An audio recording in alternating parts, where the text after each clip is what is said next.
The signature high-pitched electrical whine and the gentle pop of the cold cathode ray tube CRT slowly flickered to life in the pre-dawn darkness.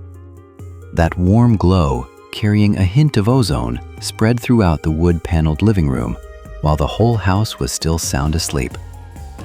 Millions of American kids performed this ritual every Saturday morning for decades. Then came the 1990 government law that quietly killed off the entire institution after 40 years of dominance. And who would have guessed that Frank Sinatra accidentally named one of the greatest cartoon dogs in history with his off-the-cuff "Doobie Doobie Doo"? You are deep inside the American Retro Vault, the ultimate archive of American nostalgia. If you're craving that pure retro childhood magic that streaming can never recreate, you've come to the right place. Today, we're cracking open the one-of-a-kind lost culture of Saturday morning cartoons, the shared ritual that bonded an entire generation.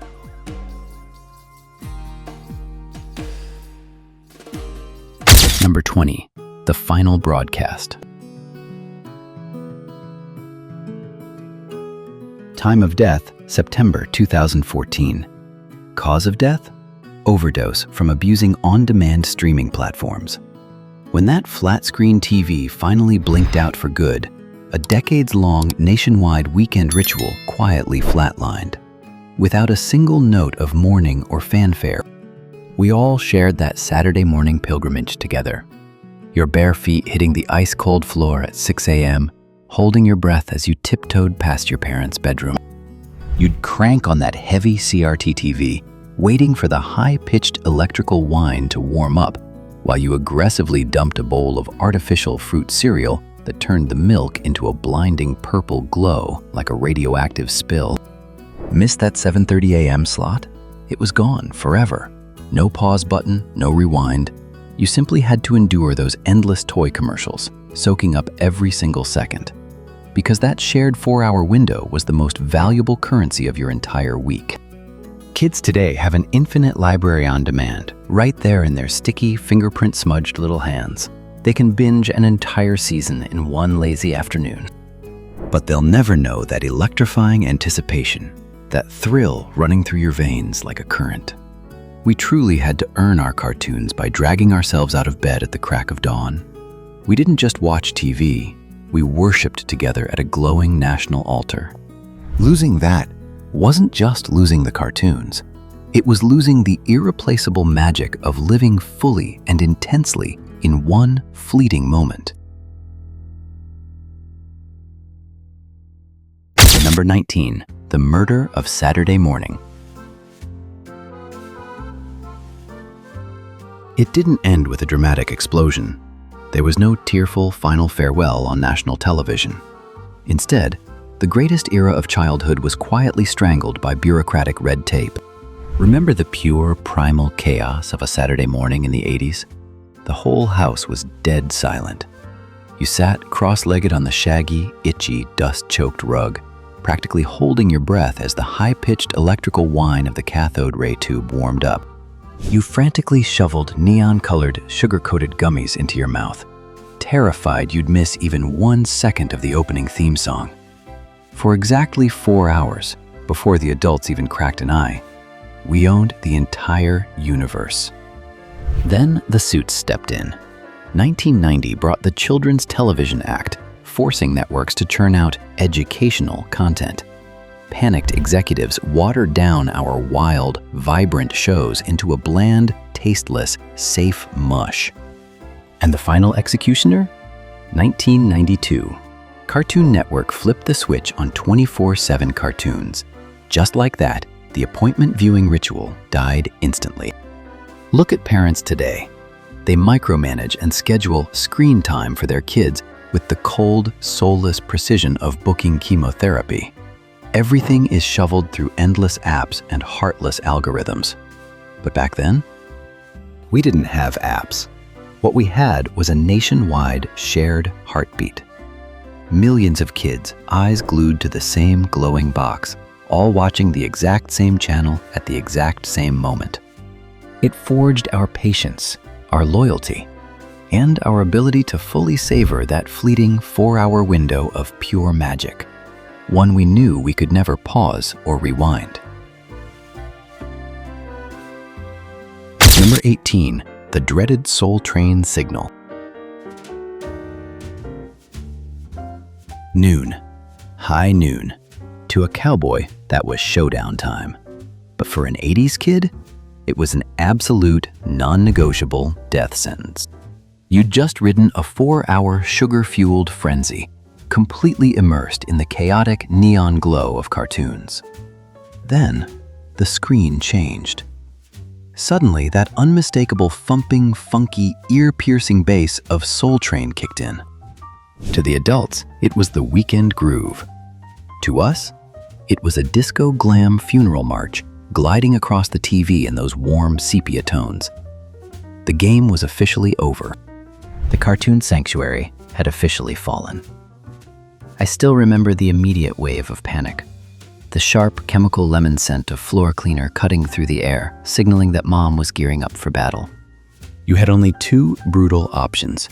Reluctantly shove your feet into those stiff, grass-stained sneakers and accept exile to the backyard, or gamble everything by army-crawling like a soldier behind the living room couch, desperately hoping to steal 5 more glorious minutes of WWF superstars before getting caught. Kids today live in a timeless, boundaryless void. Their tablets never tell them to go outside. There's no terrifying, funky bass line warning that their childhood joy is about to be abruptly replaced by chores and the vacuum cleaner. They just swipe to the next video, forever. But that sudden, jarring interruption, that cruel joy executioner that struck mercilessly at exactly noon, it built character. It taught us that freedom had a hard, unforgiving deadline. We learned how to squeeze every last drop of joy out of those mornings because we knew the bill was coming due. It wasn't just a TV schedule. It was our very first, rawest lesson in the unforgiving reality of growing up. Number 17, DuckTales, 1987.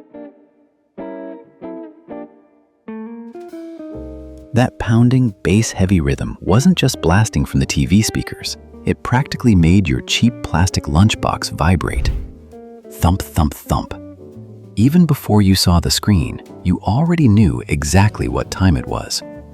The late 80s were winding down, and one filthy rich duck was about to permanently change the after-school game forever. I'm talking about Scrooge McDuck, diving headfirst into a vault of gold coins with a deeply satisfying metallic clink. You couldn't escape that insanely catchy theme song. We were wild kids, standing in line in the sticky cafeteria, aggressively screaming DuckTales, woo-hoo, at the top of our lungs, while trading soggy French fries. That was the absolute birth of the Disney afternoon block, building a massive animated bridge right between the 80s and 90s. Just look at kids' shows today. Every single frame is meticulously calculated by child psychologists. Every brightly colored character has to pause the story to teach little kids about emotional intelligence, mindful sharing, or how to process complex emotions. It's honestly exhausting. But back then, we didn't need a lesson. We just wanted pure, unfiltered adventure. We'd watch a grumpy billionaire duck jetting around the world just to punch ghosts, and we absolutely loved every single second of it. The absence of a moral compass wasn't a flaw. It was a privilege. It gave us the ultimate guilt-free escape from reality. After a long, exhausting day with multiplication tables, we didn't need our TV to gently parent us. We just needed the heart-pounding thrill of those treasure hunts. Number 16, Inspector Gadget, 1983. Go, go, Gadget Copter! Don Adams' perfectly flat, deadpan voice cut through the static of that massive Zenith TV. You could almost smell the ozone coming from the screen and taste the artificial grape from your morning juice box.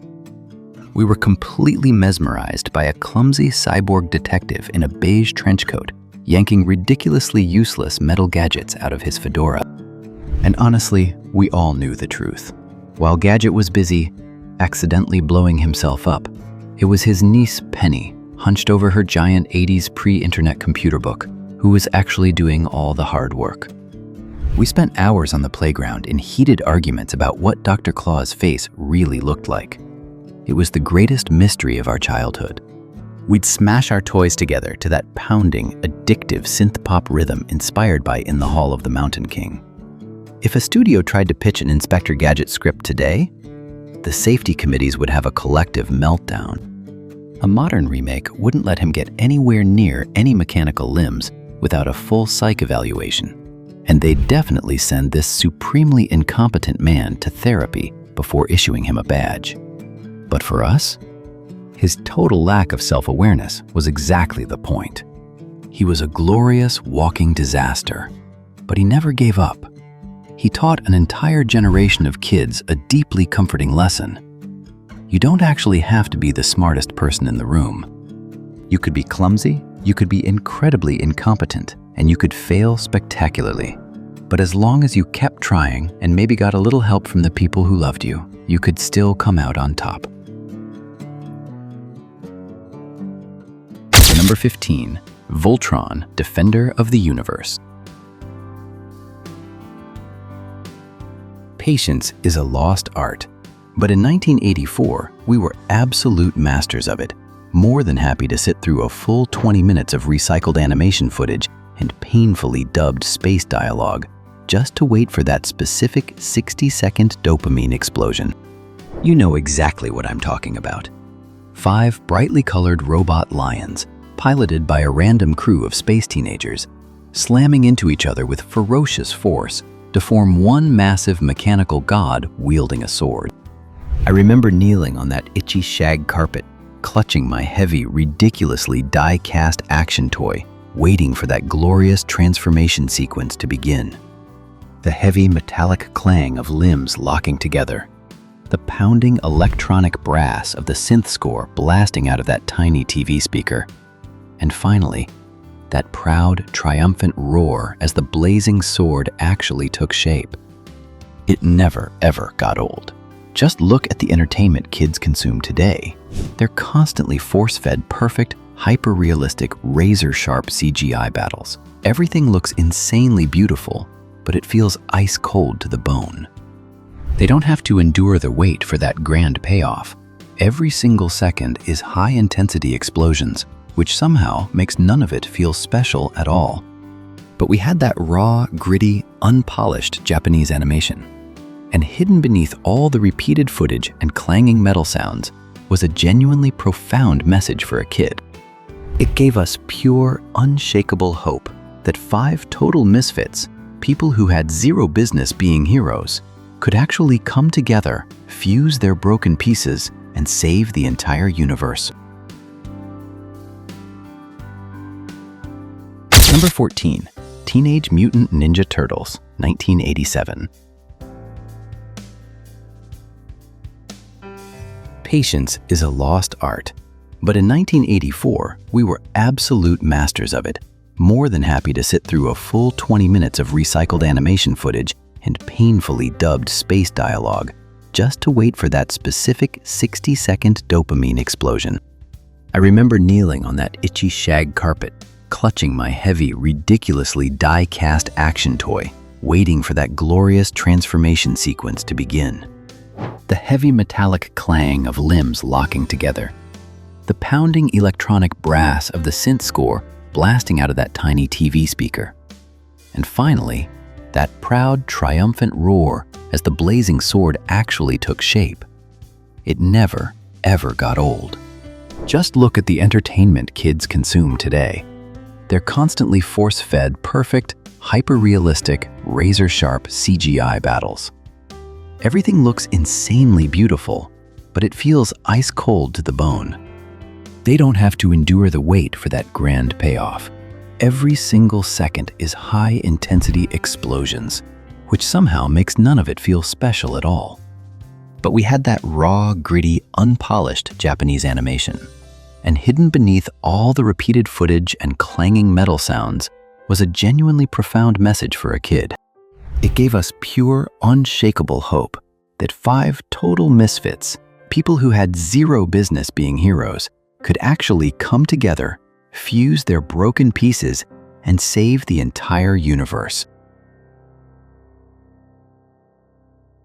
Number 13. G.I. Joe, a real American hero.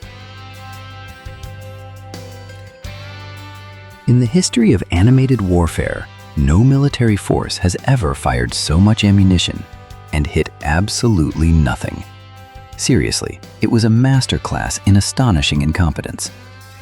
Every afternoon, the screen would erupt in a blazing neon crossfire of destruction.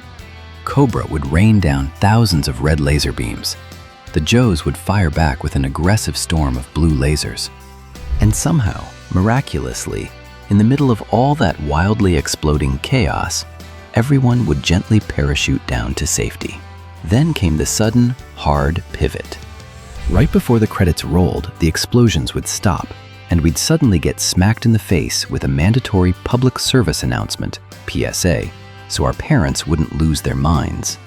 Now we know, and knowing is half the battle. We quoted that line on the schoolyard for years on end. Just look at what kids today have to deal with. Everything is relentlessly sanitized, chemically bleached, and loaded with a mountain of trigger warnings. Modern media treats children like they're made of fragile glass, terrified that a cartoon explosion might shatter their psyches. But we survived that neon crossfire and turned out just fine. Sure, the whole show was essentially a thinly veiled 22-minute commercial, a shameless marketing vehicle created exclusively to sell plastic toys. But somehow, it actually taught us something real. Hidden beneath those red and blue lasers, we learned about unwavering loyalty, the real value of teamwork, and that you could still crack jokes even in the middle of a war. It didn't break us, it forged an entire generation. Number 12. Thundercats. The ear-piercing screech of a heavily distorted electric guitar ripped through the sleepy weekend atmosphere. That was the alarm clock of champions. Before you could even blink yourself awake, a crew of cat-like aliens from a dying planet had already touched down on Third Earth, ready to wage war against an ancient mummy demon named Mum-Ra. I remember standing on the scorching hot plastic playground during recess, lungs burning as we all screamed together, "Thunder! Thunder! Thundercats ho!" It wasn't just a cartoon. With its impossibly smooth Japanese animation, it truly turned a lazy Saturday morning into an epic cinematic event. You could almost feel the electric hum of the Sword of Omens vibrating through the thick TV screen glass, giving you full-body goosebumps. Modern kids are sitting in front of ultra-sharp 4K screens, watching hyper-polished 3D models. Sure, it's technically flawless, but it's completely soulless. We didn't need millions of pixels to feel the heat of battle. We had hand-drawn cats wielding magical swords, delivering pure, unadulterated epicness that set our creativity ablaze. It taught us a raw truth about art and passion.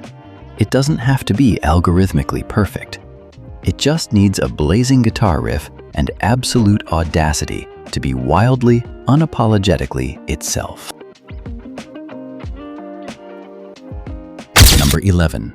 Transformers. That ear-shredding metallic grinding sound wasn't just an audio effect. It was the undeniable battle cry of an entire generation. Those massive, blocky robots would violently twist and contort to transform into semi-trucks, fighter jets, and, somehow, cassette players. I remember the brutal playground politics of third grade like it was yesterday. The blacktop was strictly divided into two warring factions. You were either Autobot or Decepticon. There was absolutely no neutrality. We worshipped Optimus Prime's dignified, fatherly authority and Megatron's raspy, unhinged rage. Yeah, we were fully aware that we were eagerly consuming a thinly veiled 22-minute commercial designed solely to empty our parents' wallets. And we didn't care one bit. We bought those plastic figures and brutally twisted their stiff joints, until they snapped in our hands. Kids today watch those same intellectual property characters on Netflix, isolated in their bedrooms with screens and headphones. They consume it completely alone. But for us, the real magic wasn't just in the robots. It was the shared experience of an entire community. Millions of kids experiencing the exact same story at the exact same time. It gave us a shared mythology, an instant brotherhood that forged lifelong loyalties out of cheap plastic and Saturday morning static. Before we get to the top 10 definitions of our childhood, take a second and hit that subscribe button. American Retro Vault only exists thanks to legends like you keeping the vault open. Comment if Saturday mornings still live in your heart. We read every single comment. Number 10. He-Man and the Masters of the Universe.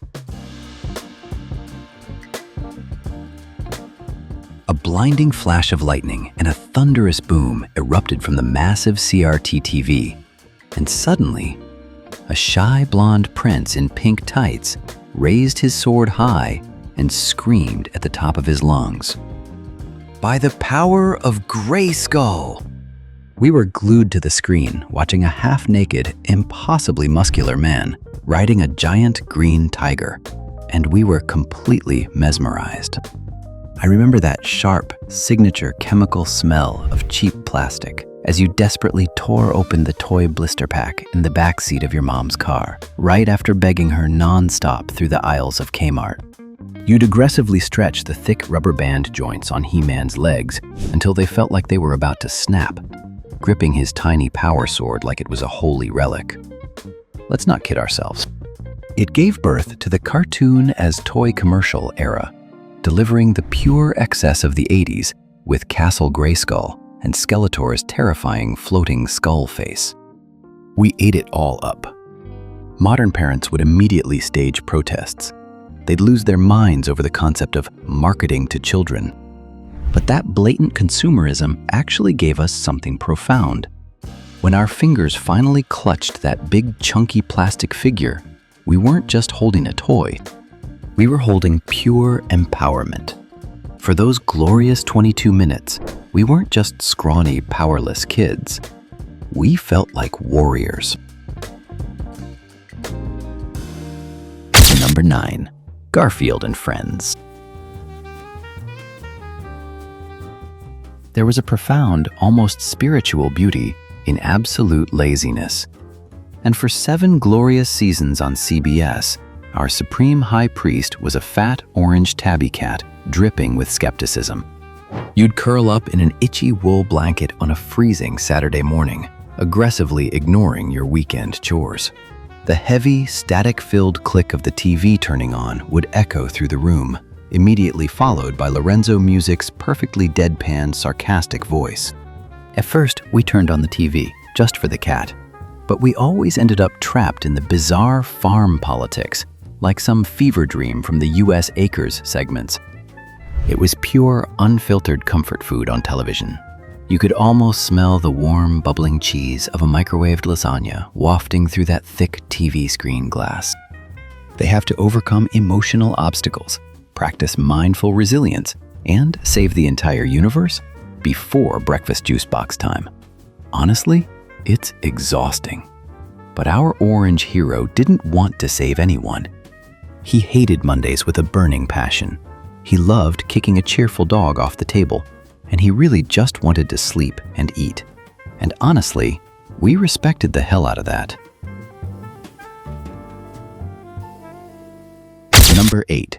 Jim Henson's Muppet Babies, 1984. A long, drawn-out sigh. That was the soundtrack to our Saturday mornings. Not a battle cry, not a high-speed space chase, just a weary, heavy sigh from a fat orange tabby cat who hated Mondays. You'd drag your blanket down to the floor, static electricity clinging to your pajamas, arms clutching a bowl of super sugary cereal that was already turning soggy. From the massive CRT TV, Lorenzo Music's perfectly deadpan, sarcastic voice slowly rolled out through the cheap speakers. For 7 seasons on CBS, we sat completely absorbed in that pure gluttony, almost able to taste the rich, bubbling mozzarella cheese from the microwaved lasagna. And then, for some reason, we'd stick around anyway to watch the bizarre farm chaos of the U.S. Acres segments. It was pure, unfiltered comfort food. Try pitching that idea to a television network today. Modern animated shows are aggressively sanitized, forcing kids to choke down hyper-energetic, meticulously crafted lessons about empowerment in every single frame. It's honestly exhausting. And for a generation of kids slowly realizing the brutal, exhausting grind of the real world, we respected the hell out of that. He taught us an important art, one that required no apology. The art of resting. Number 7. Spider-Man and His Amazing Friends. 3 broke college students crammed into a tiny apartment in New York. Sounds like a bad sitcom, right? But in 1981, that was the absolute peak of superhero television. You'd sit way too close to the screen, the static electricity actually making the hairs on your arms stand up, crunching on a bowl full of sugary cereal.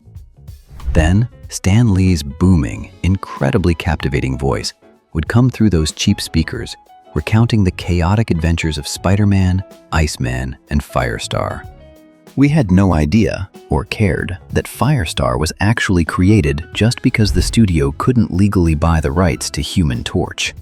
We just wanted to watch them shoot webs and blast fire before finishing lunch. Today, kids watch the Marvel Cinematic Universe. They're force-fed billion-dollar CGI epic movies where actual gods fight purple aliens to decide the fate of the entire galaxy.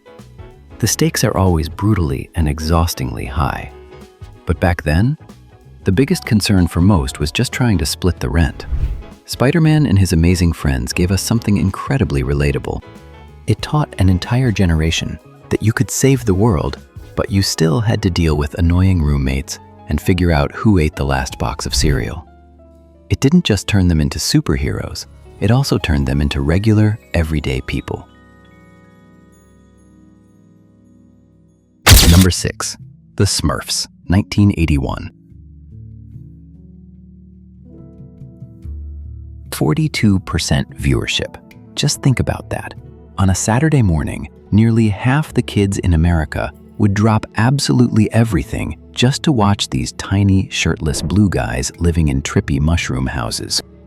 NBC took a quirky Belgian comic and somehow turned it into pure, unadulterated television gold. You'd sit cross-legged on the scratchy brown living room carpet, your hands sticky with maple syrup from your toasted waffle.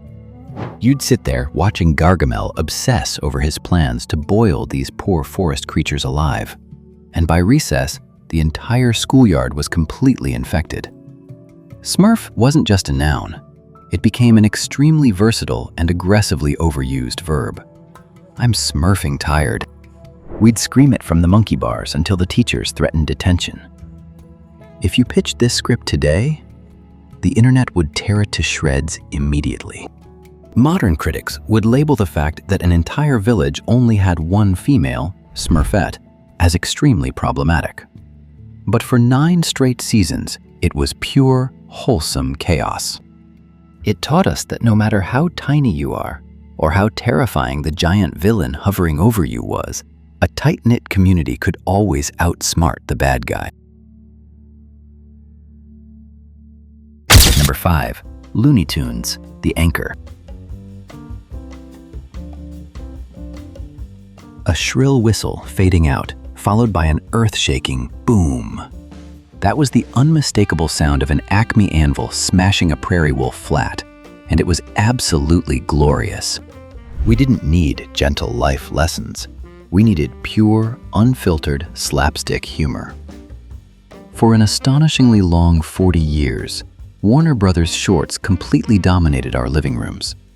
I remember the burning sensation on my elbows from rubbing against the carpet while sprawled out on the floor, totally mesmerized by the absurdity and over-the-top violence of it all. You could almost taste the acrid gunpowder from an exploding cigar right before Daffy Duck's bill spun around his head. Those were cross-dressing rabbits, endless shotgun blasts in the woods, and unapologetic chaos disguised as a children's show. If a TV station tried to air these exact shorts today, the censors would have simultaneous heart attacks. But that raw, unwashed cartoon violence was actually a masterclass in resilience. It taught an entire generation of kids a stark and wonderfully ironic truth. Life will drop heavy anvils right on your head. Number 4. Scooby-Doo's accidental origin. You surely remember sitting cross-legged on that itchy, shaggy carpet, crunching away on a handful of graham crackers pretending they were Scooby snacks, while that beautifully psychedelic mystery machine rolled across the screen. You could almost smell the mix of stale dog treats and teenage anxiety radiating from the CRT TV. Every episode followed the exact same ridiculously predictable formula. Velma would drop her thick glasses, Shaggy's bottomless stomach would get them into trouble, and somehow they'd still bumble their way to the solution. And the craziest part of this legend? This iconic Great Dane only got his name because a TV executive misheard Frank Sinatra ad-libbing "Doobie-Doobie-Doo" at the end of Strangers in the Night. It was a completely joyful accident that unintentionally built a cultural icon spanning decades. Today, children's mystery shows are smothered by dark, edgy reboots. If there's a monster in modern media, it's usually a metaphysical, exhausting manifestation of complex psychological trauma. But back then, that repetitive formula gave us incredibly reassuring comfort. We weren't afraid to solve mysteries because it powerfully taught us that we didn't need to fear the dark. Number 3. Super Friends, The Pioneer, 1973. A massive, gleaming, domed building that looked suspiciously like a giant bowl turned upside down. For more than a decade, that ridiculous piece of architecture was the absolute center of the universe for any kid in the 80s. Welcome to the Hall of Justice. You're lying face down, elbows digging painfully into the cheap living room carpet, mouth stuffed full of crunchy, sugar-coated cereal. The heavy, static-filled glow of the TV enveloped you as Superman, Batman, Robin, and Wonder Woman, with her dazzling golden lasso, flew straight into your living room. This was our first, purest taste of superhero glory on Saturday morning TV.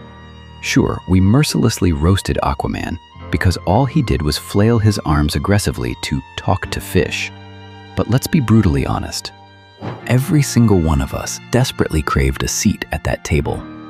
Today, superhero media is a cumbersome and incredibly exhausting homework assignment. Kids are forced to watch endless dark origin reboots and massively complicated multiverse timelines just to understand a 2-hour movie. But for those glorious 12 years, we didn't need any of that. Number 2. The Sugary Cereal Chalice. A heavily fortified bunker, built entirely from sofa cushions and cheap wool blankets. That was your sovereign territory. While the rest of the world was still sound asleep, you aggressively dumped a mountain of Captain Crunch, Lucky Charms, or Golden Grams into a plastic bowl until it was actually spilling over the edge. You'd sit cross-legged exactly 2 feet from the glowing TV screen, watching the milk slowly turn into a highly suspicious neon pink shade, or maybe a toxic yellow. And the physical price you paid? We happily sacrificed the roofs of our mouths to those razor-sharp cereal edges. Every crunchy, rough bite was a total badge of honor, swallowed along with the sugary sludge that was practically vibrating in the bowl. Modern parents would probably call Child Protective Services. Today, sugar is measured carefully and handled with the strictest caution, as if it were weapons-grade plutonium. Kids are handed organic, gluten-free cardboard, disguised as balanced nutrition. But that bowl full of unapologetic artificial dyes, it wasn't just a meal. Number 1. The 6 a.m. Stealth Mission and The Glow. A covert ops mission executed by a 6-year-old in footy pajamas. That was the stark reality of 6 a.m. on a weekend morning.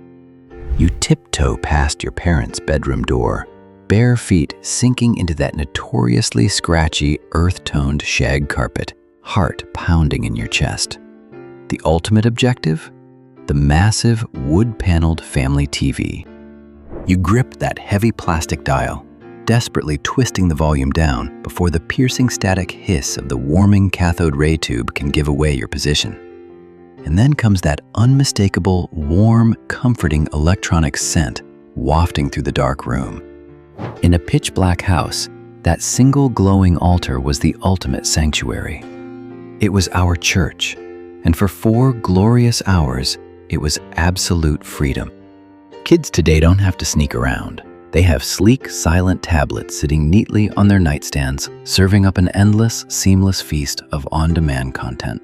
No risk, no adrenaline, not a shred of effort required. But what about that heart-stopping stealth mission? It taught us the absolute value of anticipation. We are the last generation to experience that uniquely American childhood culture. These wild memories are the heartbeat of American nostalgia. Things weren't perfect or safe, but we built character and fierce independence. Comment your confession. What was your favorite Saturday morning cartoon, and did the Soul Train theme song ruin your morning the way it ruined ours? I read every comment. Hit like, subscribe to American Retro Vault, and until next time, keep the memories alive.